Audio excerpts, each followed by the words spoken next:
Prescribed burning boosts long-term forest carbon storage, Sierra Nevada study finds after decades of fire suppression.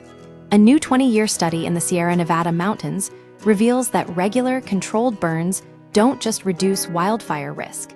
They can actually increase a forest's ability to store carbon over the long term. This counterintuitive finding, published in Ecological Applications, has critical implications for California's climate goals and forest management strategies.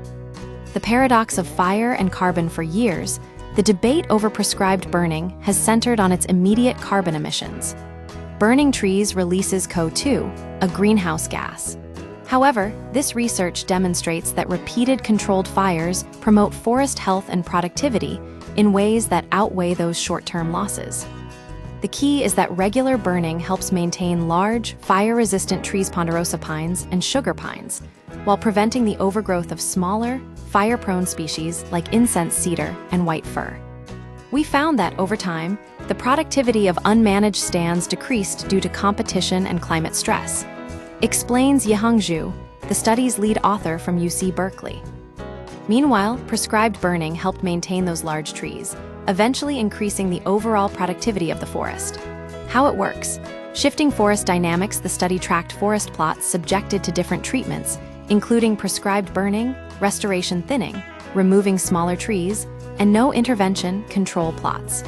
Researchers carefully measured carbon storage in all components of the forest, from massive tree trunks to decaying pine needles. The results were striking. While control plots initially stored more carbon, the plots subjected to repeated burning eventually caught up and even surpassed them in net productivity. This means the forest was pulling more CO2 out of the atmosphere than it was releasing.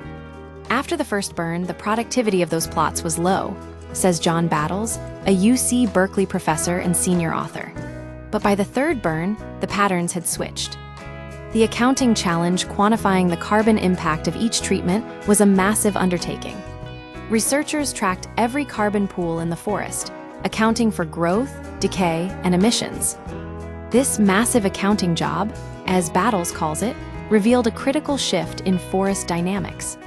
Fire suppression has led to the proliferation of dense undergrowth, creating a fuel ladder that allows small fires to quickly escalate into catastrophic crown fires.